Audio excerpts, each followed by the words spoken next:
Hi folks, it's Andy. Welcome to Kendo Rant. We are back. We're back. And we're back in the usual place, as you can probably tell. I'm sorry that I've been absent for a couple of weeks. I did put a Kendo Rant up a few weeks ago when I first got to Japan. But once I was in Japan, I was all over the place. Okay, super busy. All sorts of exciting things coming up from that trip. I've got some fantastic video footage that I filmed whilst I was out there. Got some great products and stuff on the way. So it's all very good and exciting. We're going to jump to some questions in just a minute. But before we do, there's a few things I'm going to have to say. All right. Now, the usual stuff can wait. First of all, what I've got to say is one of the things that came out of my trip to Japan. Follow my content and stuff, you probably already know, but I was somehow miraculously able to pass my 7th Dan examination on my first try whilst I was out there. So I just want to really say thank you very much to you all for supporting me and for your continued sort of, support of the channel, my content, KendoStar as a business. It's really a key factor in the motivation that that sort of plays towards things that I do. So, as happy and pleased I am that I was able to achieve passing the exam. It's not something that I've achieved by myself, and it's something that I very much attribute to, of course, my teachers, my fellow Kendoka that I practice with, my family that support me, and of course all of you who support me as well. So a real honest thank you. I really do mean it. And great thing as well is my wife Miyuki. She's been on the channel quite a bit. She managed to pass the 6th Dan as well. So that's really fantastic time we had whilst we were over there. But once again, just thank you for supporting us through over the years, I should say, and towards those achievements. So moving on from that, don't forget to like, share, subscribe. You know the YouTube magic. We're going to get 762.45 quadrillion people start Kendo in the next half an hour just by you liking, sharing, subscribing. Leave a comment down below using the word Kendo. This is the best Kendo channel I've ever seen. Best Kendo video on the internet, something like that. So that the YouTube ninja robots make sure that people start Kendo and they don't get them sort of starting origami or something like that. So after that, you know what I'm going to say. Shop at KendoStar.com. It's the best Kendo website for equipment in the galaxy. Of course, I would say that because I own the place, all right? But we are the best at what we do. We all know that's true, all right? Don't make the mistake that many people do, all right? You're going to shop with us in the end anyway, all right? So don't go and disappoint yourself by shopping at some place that's, operating out of their bedroom or is middlemaning or whatever. It doesn't even run by people that don't even do Kendo, whatever. Don't do that, all right? Buy right first time round, okay? Don't buy twice and shop at KendoStar.com. Okay, let's get to these questions. Right. Okay, first one. Hi, Fish Sensei. I heard recently you passed your 6th Dan exam, your wife passed 7th Dan exam. Congratulations to you both. Thank you very much. I wanted to ask a question for the next Kendo round. What exactly is the difference between Debana and Aimen? Is there a difference in the way I should think about practicing them, or is there a way in which they're scored or judged? Okay, so yes, this is a great question. I love it. So, Aimen, okay? Aimen is different to Debana men, okay? And that's because, welcome to Andy's Japanese language lesson for today. Not qualified at all to teach anybody about any foreign language, not even, or even a native language. But let's have a look, okay? This is a really interesting one because Debana, okay? Debana is usually written like this, okay? Usually written like this. If you want to use a kanji, some people like, sometimes with the kanji, it's technically this. This is the kanji. for Debana. And then the other word for it that's often used is Degashira. Degashira, okay, which is this one. Okay, let's put it next to it. Okay, and I know I'm just writing Japanese words up there right now, but I'll explain as to why in a second. But now aimen, okay, aimen is this one. Okay, so it's slightly different. Okay. So here you would have the kanji for men, which is the target, but it could be kote as well, right? But there's no aigote. Well, there is aigote, isn't there? But anyway, so it's easier if we start with this, right? Okay, this one is like together. All right, I think is the best translation. It's let's see what the dictionary says here. Together, mutually. Okay, mutually is the dictionary definition. Often on its own can be called so, which is I think it's the kanji from sogo. I don't know. Anyway, probably is.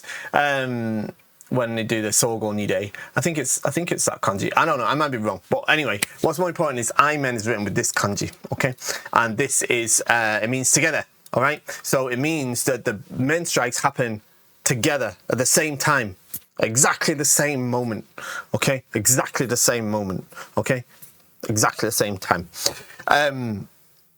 Now, that's different to Debana, and I'll get into that in a second. But one thing that I would say is that the handbook for Kendo refereeing, I've got one here. I think I've got a copy of it here. Let me have a quick look. Let's have a look. That's the rules. It's not in the rules. That's also the rules. That's the Japanese version. It's this one. It's only printed in Japanese, but it's online in English. It basically says in here somewhere. I can't remember which page or where, but it says that we should, as referees, consider men to effectively not exist, and in such a case, both strikes should be judged on the quality of their sort of own datotsu. So what it means is the sort of concept of both strikes being identical is not. So we should sort of consider that as non-existent, is what they're saying. All right.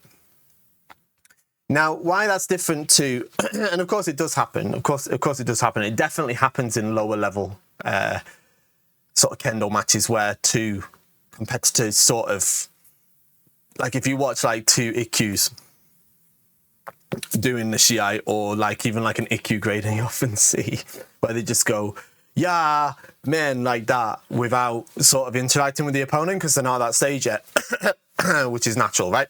Then of course there's a high chance that could happen at the same time. But Debana or Degashira, this is different, okay? So this consists of two kanji, as you can see, all right? Whether it's Debana or Degashira. And the first one is this one. This is deru, okay? It can mean lots of things, this kanji, actually. But it's often used to mean to, like, leave. Like the word for exit in Japanese is deguchi, which is, the first one is this, and the second one is mouth, so it means like the way out, basically. But in this case it means like the deru of the point you when a strike happens or starts, the beginning or the act of like launching a strike. And that's why you have this. The next one is, in this case, it's hana, and this one it's kashira, or atama. Okay, and this means nose, and this means head. All right. So what it means is it's kind of like a really kind of graphical depiction of the idea of the moment somebody decides to strike. Often referred to as the okori. But essentially what it means is you've got this moment of when Sorry, I'm getting a dry throat for some reason. But you've got this moment of when a person launches their men strike. The very beginning of that is the nose of it or the head of it. All right, that's the beginning of that action. Yeah. So that's the point at which you make the strike. Okay. And that is what Debana is. Okay. Now, because of the extremely high pace that Kendo happens, all right, Kendo strikes happen.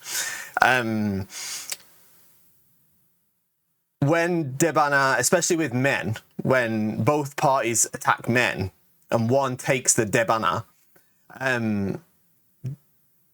for the most part, by the time the person receiving the Debana strike is mid-strike, by the time they've realised that that's what's happened. So, and because it happens also fast, to untrained eyes especially, it looks like both strikes happen together. But actually, the process of the Debana strike begins sort of before the other strike, you know, the other person begins their strike. And in deeper, sort of a deeper level of it, is it starts with Sasoi and Sen. Okay, so or Seme, of course, Seme, Sasoi, Sen, Debana is the kind of chain, I guess. The Datotsu is like the way I would sort of lay it out in sequential order, I suspect. And that would be, so first put the pressure on, then invite the strike, then take the initiative. It's kind of linked to the Sasoi. You could maybe say the Sen and the Sasoi are together or interchangeable, whatever. So then they decide to strike, and bam, that's when you hit, and you're already that half step ahead. All right. And it's a little bit more obvious with Kote, Debana Kote, because you hit that right at a very specific moment before their hands are starting to, as their hands are starting to lift. And often you'll see them, sort of give up on the strike as soon as they realise. So yeah, so basically that's the difference, all right? One is a technique that has been created and is a strike at the beginning of the moment the other side decides to strike, let's call it that. And the other is a random happening where two people hit at the same time. So they're sometimes used incorrectly interchangeably, but I don't think it's a good idea to think of it that way. And then, in terms of the way they're scored and judged, obviously Debana men is judged as Yuko, as valid, and I-men is not. Okay, so there we go. Really super clear and simple, easy question for the first one back. Okay. That was fun, wasn't it? First, congratulations on 7th Dan. Thank you very much. It's such a big achievement. No, it's thank you to everybody that's helped me. My question is, do you think it's easier to pass Dan exams in European countries than Asian countries like Japan, Korea, and China? Secondly, what exercises are best to do for faster strikes and reaction strikes, and to use the right hand less, as I sometimes tend to pull my right hand towards me. All right, so I don't like this first question about the, is it easier to pass Dan exams in European countries than Asian countries? I can't speak at all to Dan exams in Korea or China. I know nothing about them, okay? I've done Dan exams in the UK. I've done them in Europe. Well, France. I did my 6th Dan in France. And I did my 5th Dan. And I did my 7th Dan in Japan. And up to 4th Dan I did in the UK. Is it easier to pass exams? I don't know if it's easier. I don't think saying it's easier is the correct way to look at it, because it depends on the individual.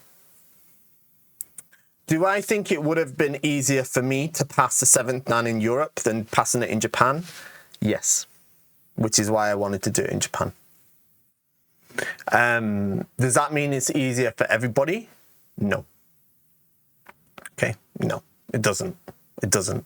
I think there's a lot of people who would be more likely to pass if they did it in Japan, for example. Because the way that the how can I say? Because it's a different environment, right? It's a different environment. But let me put it this way, all right? I'm 41 years old, okay? In Europe, that's very young for a 7th Dan, okay? There are younger ones, but it's very young. In Japan, it's also pretty young, okay? And the reason that matters is because the guys who are in their sort of late 30s and 40s in Japan trying for 7th Dan are often very, very serious. And I'm not saying that the people here aren't, okay? But it's possible for me at my age, if I was to do my 7th Dan in Europe, it's possible that I could do with somebody of the same age or similar, but it's equally possible that there could be a big age gap, okay? But in Japan, that's very unlikely, okay? And it turns out that I was the oldest one in my group, okay? In my group of Shinsa, I was the oldest one. I think my other partners were 39 and 38, okay? And, you know, people that age trying for 7th Dan in Japan are often people who have got a, you know, they might have a Kendo-related job, let's say, okay? So, not always, but they might. So, it's difficult. Now, if I was a bit older, sort of, maybe, you know, maybe 10 years older, that would be a bit different. And I'm not saying, what I'm not saying is it would be easier in Japan than or whatever. It's not. I think it would redress the balance somewhat. Now, that's not to say, having said that, it doesn't mean that if I was to do it in Europe, you know, it's just different, all right? Especially, I think, for somebody in my age bracket. And I think there's other issues as well in that, you know, I don't know how much I really want to say on the internet about it, if I'm honest with you. But it's a different atmosphere, all right? It's a different atmosphere. And don't get me wrong at all. It doesn't in any way diminish the achievements of anybody that's done it, whether they've done it in Japan or in Europe. It's the same. It's the same. Achieving any downgrade anywhere is equal to doing it anywhere else. I don't believe in the idea of, oh, well, they got it here or there, whatever. I don't like that so much. So, you know, I'm not saying that it's really important to actually make it clear that I'm not saying that I think that, like, I had a harder test than anyone else, because I probably don't. I think I did. So, you know, there was a 7th Dan exam that happened in Europe whilst I was away, whilst I was over there, and the level of that was extremely high. I probably, you know, so, you know, especially for the age category I'd have been part of. So, I don't, you know, it's a difficult question to answer, isn't it? If I'm honest with you, I don't know. I've never done it in the same way. So, yeah. I think. Let's stop there. Secondly, what exercises are best to do faster strikes and reaction strikes to use the right hand less? Okay, kakarigeko, uchikomi, kirikaishi. That's it. Kakarigeko, uchikomi, kirikaishi. You could probably skip the uchikomi if you wanted to. Kakarigeko, kirikaishi. Okay. 100%. Next one. So, shiny black dodai, aizome, deerskin, mune with S-shaped kazari and bee's nest shokko is the door to pass gradings. Do you know where I can get one from? So this is in reference to the door that I wore in my 7th Dan exam. I guess it's natural that lots of questions are pertaining to my exam, but like I'm trying not to make this like a video of me congratulating myself for the grading. But anyway, okay, so this is the door that I wore in the test, all right, and I do think it's worth talking about it because it is a beautiful door. I'm very happy I had it made for the test. I made it specifically for the 7th Dan exam. I've never done a grading wearing a black door before. It's the first time I've done a grading wearing the black door. So if anyone tells you have to wear a plain black door for a grading, it's not true.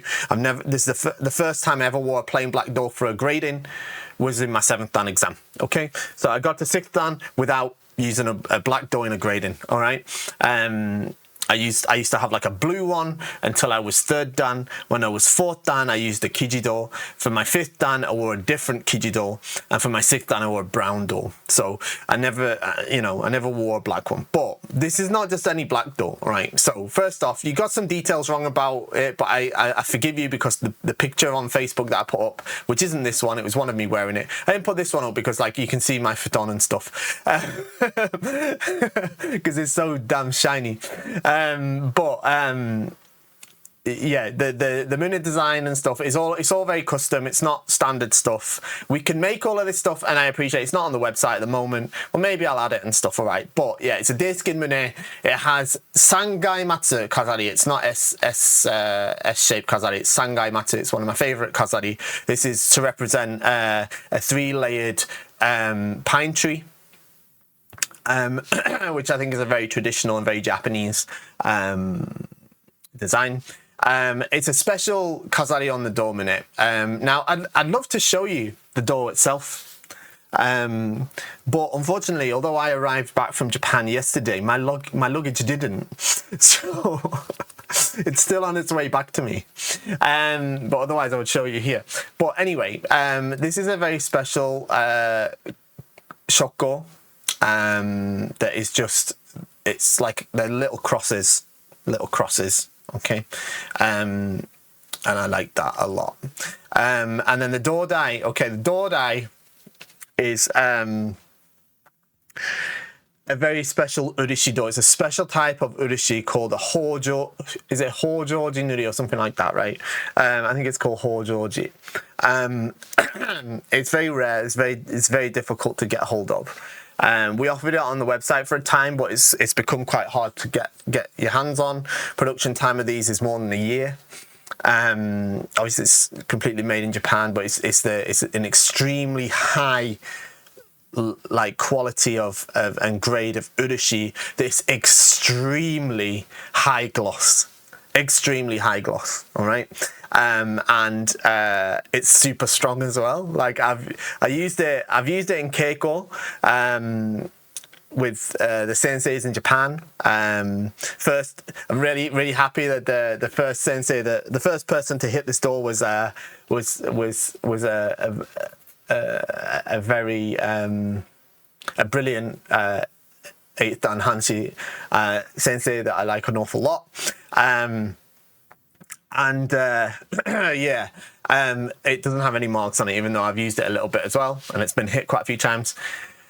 And it has our family kamon on it here, which is my wife's family kamon, which I am using under permission of her father. He was very happy for me to use it. So that's it, and it's done in a sort of raised black pattern, so it's subtle. It's a beautiful door. I love it very much. Where can you get it from? The best place to buy Kendo equipment in the entire galaxy. You know where that is. KendoStar.com. Next one. Hi, congratulations to both yourself and Miyuki on passing your Shinsa. Top work, thank you very much. When are you coming to Melbourne for Waza and whiskey sours? I am so up for that. I've never been to Australia. Would love to. I'm not gonna lie. Literally the day after I posted the news about the grading, I got but I got a handful of emails straight away, and they're still coming with kind of invitations to come to places, which I'm super duper grateful for. I'm accepting as many as I can physically accept. But you know, it's definitely something that I'm going to try and make more time for. I'm very passionate about spreading my passion for Kendo, and I think that it's important for people. Once, you know, I think one of the important steps in the journey towards 8th Dan is not just training yourself, but giving back to the community that's helped you.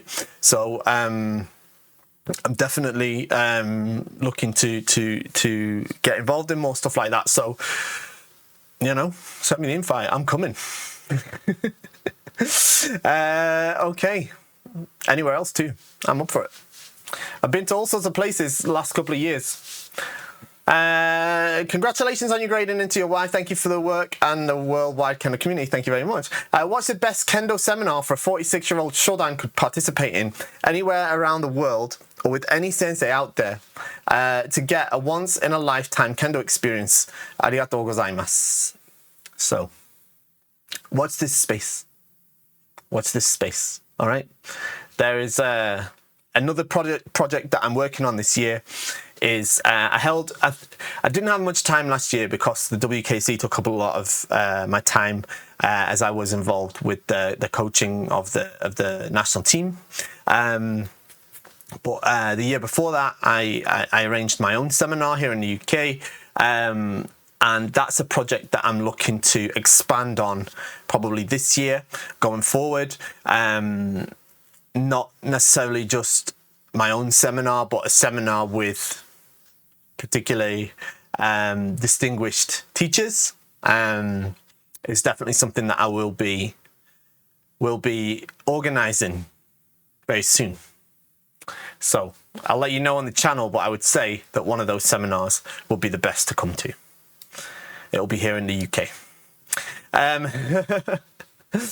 Hi Sensei, please may you explain the ideal Zanshin for a Kote strike?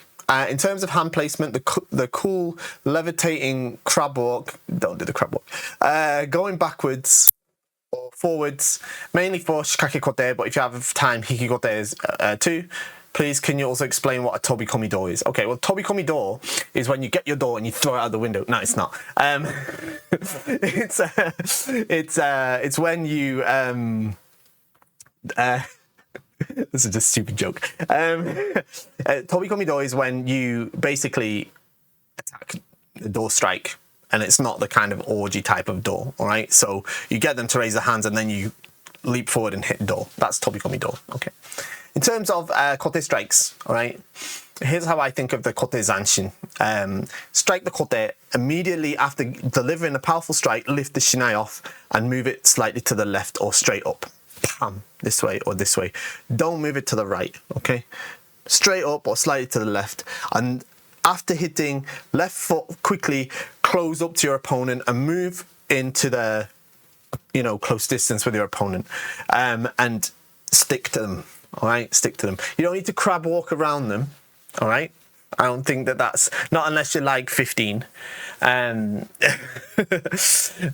if you hit them and keep the good posture, keep straight at them, keep the good footwork in case they manage to develop some distance so that you can react to them as well, all right? What you want to be really careful of is not creating like a weird distance between you and them. So what a lot of people tend to do is they'll come in and then they'll bounce off and then they'll stop at this kind of 2 foot away distance, which is the ideal striking range for them to hit you with some kind of atouchi or counter strike, right? So bam, hits, come on in, keep stuck to them, all right? Hikikote, same sort of thing. Drop the shinai onto the kote, bam, this way, shinai slightly to the left and straight backwards. Try to keep the good position. Try not, after hitting kote, whether it's forward or backwards, try not to bring the shinai behind you. And if it does come behind you, which is natural, all right, I'm not one of these that's going to pretend that like Kendo isn't like how it really happens in real life. You know, you hit a sharp fast kote, bam, this way. Sometimes the shinai might come back from the rebound from it, right? But try to bring it back again after that, all right? Don't keep it behind you like this, all right? Try as much as possible, keep the shinai in front of you so you can deliver a follow-up strike, okay? Okay, next one. Oh, it's a long one. It's a long one. Okay, let's have a look. It says, hi Fish Sensei. First of all, huge congratulations on passing 7th Dan. Thank you very much. I had a few things I want to ask if you have time. That's what we're here for. During Jigeko, I noticed that when someone faints, I tend to follow their shinai without realizing it. The other day, my opponent moved their kensen quickly left and right, and I instinctively mirrored it. As I followed, shifting the shinai to my right, they simply returned to the center and struck me. Normally, I just feel overwhelmed and not even know what happened, but this time I actually caught a glimpse of what was going on. How can I train myself to stop reacting like this and stay in control? This is a fantastic question. I'm not sure you're going to like the answer, but it's a good question. Something else I've been thinking about is what a sensei told me recently. Once you enter a certain distance, never step back. They explain that stepping back is fine when the kensen are just touching, but once I'm in closer, I should always move forward. I get the general idea, but I'm struggling to judge exactly how close that never step back range is. The transition from a safe distance to cutting range happens so quickly, and I sometimes find myself stepping in too deep without realizing it. And when trying to step back once in deep, this is when the sensei said never step back. Could you break this down so I could better control my distance and movement in these situations? Sure. Lastly, to improve my semi, someone recently suggested holding my breath and put the tension in the lower abdomen when closing the distance to sharpen focus and keep my left foot ready. I've heard of this before, but I don't think people actually did it in a real match. No, I don't think they do either. But I tried it last night, and my surprise, it actually seemed to help. Okay, good. My focus felt sharper, and my Debana timing was better. Is this something people actually do during Shia? Maybe some people do. Would love to hear your thoughts, and congrats once more on the 7th Dan. Okay, let's have a look. So, all right. How do you stop being affected by the feints? All right. In other words, your question is, how do you stop being afraid? All right. How do you stop being afraid? And I don't mean that in a derogatory way, because it's natural. All right. It's natural. Yeah. And it's really, unfortunately, the answer is super simple. It's called experience. It's experience. All right. As you develop your ability and you gain more experience, your confidence in your own kamae will grow, okay? It will grow. And with that, your ability to remain calm under the pressure of another person's semi or their attempt to make you feel like they're about to strike you, your ability to remain calm under that situation will improve, okay? It takes a long time, okay? A long time, all right? But it will come. It will come. All right. So for now, keep training. All right. And don't beat yourself up about it. All right. You're going to get hit a lot in Kendo. All right. Next is about the stepping back. All right. So in principle, I think this is good advice. And it's advice. I don't want to talk about the 7th Dan stuff, but it wasn't until I got close to training for my 7th Dan that I realized that there was a difference between stepping backwards and running away.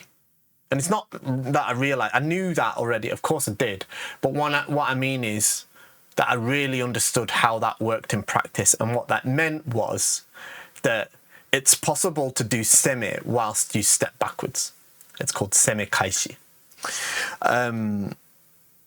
But two things on that is, one, as I said, I didn't even start thinking about that until I was well into 6th Dan. And two, even then, I don't think it's something that should be like relied on a lot. I don't think it looks good if you're doing it all the time. All right. I think the key to what you're talking about here, and I think it's, again, this is something that I realized quite recently, and it's something that sort of informed my sort of how can you say, way of thinking about how perhaps Kendo should be taught. And I think we tend to take too big steps. I think the steps we take tend to be too big. And when I mean that, I don't mean the fumikomi. I mean like the steps, like as we are interacting with our opponent, all right? As you're at this, once your shinai touch here, you should only, apart from your leap into strike, you should mainly just take steps that are super tiny, like micro steps, like just shuffling, rather than sap this way, all right? Because then you end up being too close and you're like, uh-oh. All right, and the last thing you want to do is then step back and step in and step back and step in and step back. That's not good stuff to do, all right?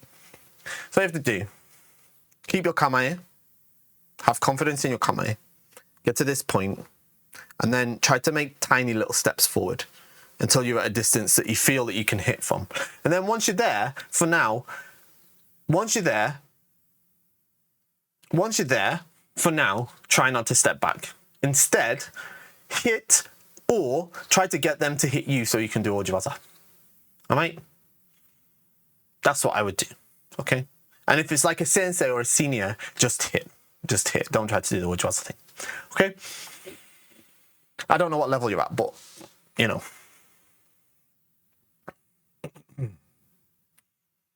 Then next one says about improving your semi, holding your breath. So I don't know about this holding breath thing. I've heard about it as well. I don't consciously do that. But I guess I probably am doing that in practice through the concentration that I'm applying to the point where I am at my cutting distance. I don't think of it in that way of like holding the breath. I don't think I'm like going like this, but I don't think I'm like either. Do you know what I mean? So,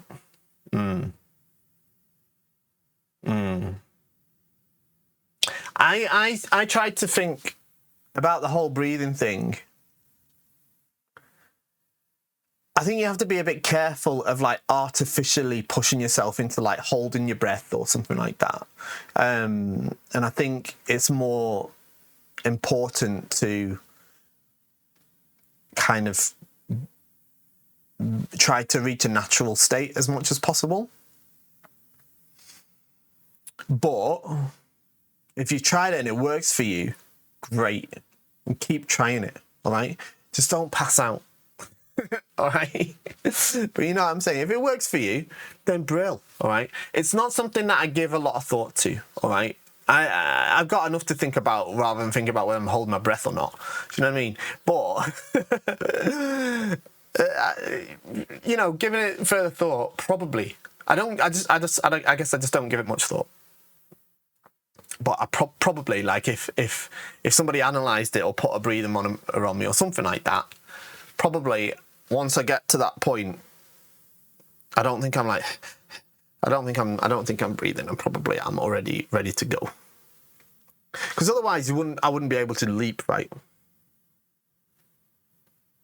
I think I am. But I'm not like this either. You know what I mean? I keep it kind of natural. Try to keep it natural. All right. I guess. Okay, last one. So this one's a hard one. Hi Andy, I'm trying to wrap my head around this study, and I just don't get it. The study suggests okuriashi is superior to the P-type with tobiashi. Sorry, how come is the P-type with tobiashi so prevalent in modern kendo? I must be missing some nuances. Your thoughts? All right, so I opened the study. It's all in Japanese. All right, and I can understand Japanese, all right, but it'd take me like 5 hours to read that document because I'm not great at reading Japanese. I don't read it like I read English. It'd take me a long time, all right, but I got the gist of it with some help, all right. And essentially, what the study seems to be saying is that kendo strikes can be carried out faster and reach the target sooner if you just use suriashi rather than doing the kind of leap with fumikiri and fumikomi. I mean, my answer to that is like, so what? You know, like, kendo strikes aren't about who's the fastest first, all right? Now, speed is an extremely important element of making successful strikes, but you don't have to be the fastest, right? It's not the only element of it. And I know that because like last two weeks ago, I practiced with a Hanshi 8th Dan who's in his 60s, and he destroyed me, right? The dude's more than 20 years older than I am. He's old enough to be my dad, right? Battered me. Couldn't touch him. And he's not faster than me, right? And I'm not super fast, but I'm fast. I got 20 years on the guy or more. So, so I just think there's so much more to it than just whether it's faster or not to do that. You know what I mean? It's a bit like saying, well, it'd be faster to just throw the shit at him. It's not like saying that. I get that that's what the article's trying to publish, but I just don't think that the way sort of modern kendo is, and I know it's trying to say, well, traditionally this would be more like accepted or whatever, but although the tradition of kendo is extremely important and needs to be retained and respected, I don't think it's something that we should be bound to either, right? And I think the best thing to do, and this is why I don't really like these sort of scientific studies on kendo that much, because I don't think kendo is really a scientific thing. I know you can apply scientific methods to it, but I don't think it is appropriate for that kind of thing. So I don't know like what the study's trying to do. Say that Suriashi strikes are faster than, like, so what? The goal isn't just to hit the other person with the shinai. There's a lot more to it than that. So